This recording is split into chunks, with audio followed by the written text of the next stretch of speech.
இருக்கிற source material என்ன தெரியுமா? வெறும் 4 வார்த்தைகள் தான். நிஜமாவா? 4 வார்த்தைகளா? ஆமா, நீங்க சரியாதான் கேட்டீங்க. மொத்தம் 4 வார்த்தைகள். தர்மபுரி தொப்பூர் தர்கா வரலாறு. வணக்கம், எல்லாரும் எப்படி இருக்கீங்க? சரி, இன்னைக்கு நாம எதை பத்தி பார்க்க போறோம்னு நேரா விஷயத்துக்கே வந்துடுறேன். இன்னைக்கு நாம எடுத்துக்கிட்ட சோர்ஸ் மெட்டீரியல் ரொம்ப சுருக்கமான ஆனா ரொம்பவே ஆழமான ஒரு விஷயத்த பத்தினது. அதாவது தர்மபுரி தொப்பூர் தர்கா வரலாறு அப்படிங்கிற இந்த ஒற்றை வரிய வச்சுக்கிட்டு ஒரு பகுதியோட பாரம்பரியத்தை நாம எப்படி புரிஞ்சுக்கலாம் அப்படிங்கறத பத்தி தான் இன்னைக்கு நாம டீட்டெயிலா அனலைஸ் பண்ண போறோம். இப்போ உங்களுக்கு ஒரு கேள்வி வரலாம். ஒரு உள்ளூர் வரலாறு, அதாவது லோக்கல் ஹிஸ்டரி எங்கிருந்து தொடங்குது? நிறைய நேரங்கள்ல வரலாறுனாலே அது ஒரு பெரிய புத்தகத்திலயோ இல்ல கல்வெட்டுகள்லயோ தான் இருக்கணும்னு நம்ம நினைக்கிறோம் இல்லையா? ஆனா உண்மையிலே பல முக்கியமான வரலாறுகள் ஒரு சின்ன புவியியல் அடையாளத்திலிருந்து தான் மெல்ல மெல்ல விரிய தொடங்கும். அப்படிதான் நாம இன்னைக்கு பார்க்க போற இந்த சோர்ஸ் மெட்டீரியலும் ஒரு விரிவான புவியியல் புள்ளியை நோக்கி நம்மளை கூட்டிட்டு போகுது. முதலாவதா வரலாற்றின் வேர்களா இருக்கிற தர்மபுரி மாவட்டத்தை பத்தி பார்ப்போம். தர்மபுரி, நம்மளோட முழு கவனமும் இந்த ஒரு வார்த்தையில தான் இப்போ இருக்க போகுது. ஒரு முழு வரலாற்றையும் வெறும் 4 வார்த்தைகள்ல சுருக்கி இருக்கிற நம்மளோட சோர்ஸ்ல முதல் வார்த்தை இதுதான். எந்த ஒரு வரலாற்றை ஆராயும் போதும் அது எந்த இடத்துல நடந்திருக்குன்னு நம்ம முதல்ல புரிஞ்சுக்கணும். ஏன்னா எந்த ஒரு கலாச்சாரமும் ஆன்மீக வரலாறும் சும்மா காத்துல உருவாகிடாது. அது அந்த குறிப்பிட்ட நிலப்பரப்பு, அங்க இருக்கிற மக்கள், அந்த மண்ணோட பின்னணியில தான் ஆழமா வேரூன்றி இருக்கும். அந்த வகையில நம்மளோட இந்த வரலாறு தருமபுரி அப்படிங்கிற மாவட்ட எல்லைக்குள்ள ரொம்பவே பாதுகாப்பா இருக்கு அப்படிங்கறத இந்த வார்த்தை ரொம்ப தெளிவா பதிவு செய்யுது. சரி, அடுத்ததா எப்படி இந்த எல்லை சுருங்குதுன்னு பார்க்கலாம். அதுதான் தொப்பூர். தர்மபுரி மாவட்டம்ங்கிற அந்த பெரிய வட்டத்துக்குள்ள தொப்பூர் அப்படிங்கிறது ஒரு முக்கியமான புவியியல் அடையாளம். இப்போ ஒரு பெரிய மாவட்டத்திலிருந்து நம்மளோட ஃபோக்கஸ் ஒரு குறிப்பிட்ட இடத்தை நோக்கி சுருங்கி வந்திருக்கு. இது ஒரு ஃபனல் மாதிரி செயல்படுதுன்னு கூட சொல்லலாம். நம்மளோட தேடலை இதை இன்னும் கொஞ்சம் ஷார்ப் ஆக்குது. இந்த வரலாறு பிசிக்கலா எங்க இருக்கு அப்படிங்கறத இது ரொம்ப துல்லியமா சுட்டி காட்டுது.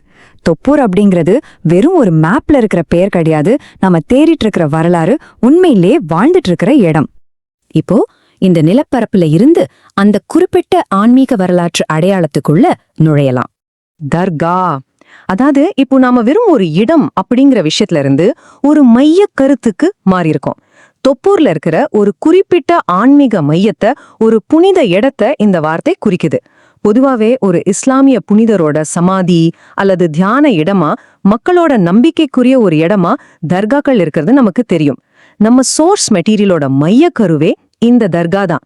தொப்பூரை சும்மா ஒரு ஊரா நாம கடந்து போகாம அதை ஒரு வரலாற்று மற்றும் ஆன்மீக அடையாளமா மாத்துறதே இந்த தர்கா தான். இப்போ இதுல ரொம்பவே சுவாரஸ்யமான விஷயம் என்னன்னா, இதுவரைக்கும் நாம தனித்தனியா பார்த்த இந்த வார்த்தைகள் எல்லாம் ஒன்னா சேர்ந்து எப்படி ஒரு முழுமையான வரலாற்று பதிவா மாறுது அப்படிங்கிறது தான். தர்மபுரி, தொப்பூர், தர்கா வரலாறு, இந்த 4 வார்த்தைகளும் சேரும்போது அது வெறும் வார்த்தைகளா இல்லாம ஒரு பகுதியோட கலாச்சார மற்றும் ஆன்மீக வரலாற்றை அப்படியே தாங்கி நிக்கிற ஒரு முழுமையான பெட்டகமா உருவெடுக்குது. கடைசியா இதை எல்லாத்தையும் இணைக்கிற அந்த ஒரு மேஜிக் வார்த்தை வரலாறு.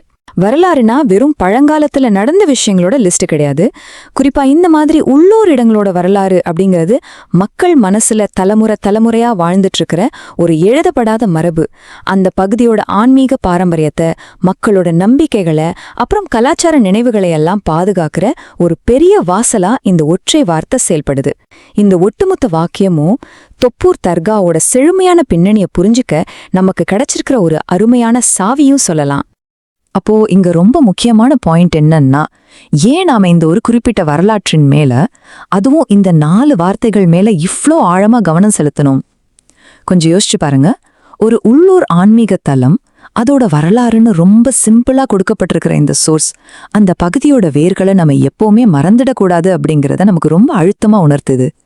இந்த மாதிரி இடங்கள்ல தான் ஒரு பகுதியோட உண்மையான உயிரோட்டமுள்ள வரலாறு இன்னைக்கும் உறைஞ்சிருக்கு. இது ரொம்ப அருமையா என்ன விளக்குதுன்னா, எப்படி ஒரு பெரிய புவியியல் அடையாளத்திலிருந்து தொடங்கி ரொம்ப துல்லியமான ஒரு கலாச்சார மரபை நோக்கி நாம டிராவல் பண்றோம் அப்படிங்கறத தான். படி 1 தருமபுரி அப்படிங்கிற பரந்த மாவட்டம். அங்கிருந்து படி 2 தொப்பூருங்கிற சின்ன ஊர். அங்கிருந்து படி 3 தர்காங்கிற பலம். கடைசியா படி 4 அதோட வரலாறு அப்படிங்கிற மரபு. எவ்ளோ கச்சிதமா ஒரு பெரிய நிலப்பரப்பிலிருந்து தொடங்கி ஒரு குறிப்பிட்ட கலாச்சார மரபை நோக்கி இந்த சொற்றொடர் நம்மள ஒரு பயணம் மாதிரி படிப்படியா கூட்டிட்டு போகுது பாத்தீங்களா? இதுதான் ஒரு கட்டமைக்கப்பட்ட தெளிவான தகவல் பரிமாற்றத்தோட அழகு.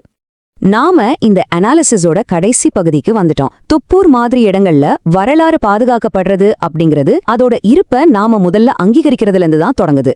தர்மபுரி, தொப்பூர், தர்கா, வரலாறு அப்படிங்கிற இந்த 4 வார்த்தைகளுமே அந்த வரலாற்று அங்கீகாரத்தோட முதல் படிதான். சரி, இன்னைக்கு இந்த சோர்ஸ் மெட்டீரியலை நம்ம ரொம்ப நல்லாவே அனலைஸ் பண்ணிட்டோம். இப்போ கடைசியா உங்ககிட்ட ஒரு கேள்வி. தொப்பூர் தர்கா மாதிரியே உங்களை சுத்தியும் உங்க ஊர்லயும் கூட வெளியில யாருக்கும் பெருசா தெரியாத ஆனா ரொம்ப ஆழமான வரலாற்று பின்னணியோட எத்தனை இடங்கள் உங்களுக்காக காத்துட்டு இருக்கு? அந்த மாதிரி உள்ளூர் வரலாறுகளை தேடி கண்டுபிடிக்க நீங்க தயாரா?